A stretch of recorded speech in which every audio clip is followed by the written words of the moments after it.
Walking చేయడం వల్ల నీ డ్యామేజ్ అవుతుందా? Hi, this is doctor Bala, chiropractor and physiotherapist at Kompally, Hyderabad. Yes, obvious గా మీరు ఎంచుకున్న ప్లేస్ వల్ల నీ అనేది డ్యామేజ్ అవుతుందండి.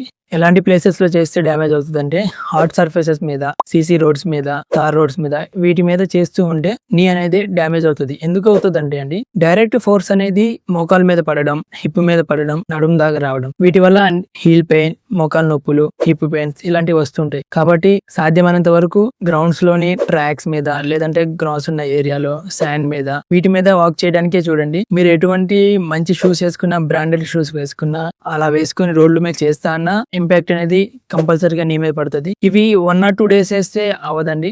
లాంగ్ టర్మ్ లో చేస్తున్న వాళ్ళకి అవుతుంటది. ఎందుకు మనం చూస్తూ ఉంటాం, పెద్దవాళ్ళు రోడ్ల మీద అలా వాక్ చేస్తూనే ఉంటారు. 5 kilometers, 3 kilometers. నాకు చాలా మంది పేషెంట్స్ కూడా చెప్పారు, నేను డైలీ 3-4 kilometers వాక్ చేస్తానంటే. ఇలా ఏజ్ పెరిగే కొద్దీ, చేసే కొద్దీ ఆర్థరైటిస్ అనేది వస్తుంటది. కాబట్టి సాధ్యమైనంత వరకు హార్డ్ సర్ఫేస్ ని అవాయిడ్ చేసి శాండ్ మీద, గ్రౌండ్స్ వాక్ చేసి మీ మోకాల్ని మీరు సేవ్ చేసుకోండి. Thank you.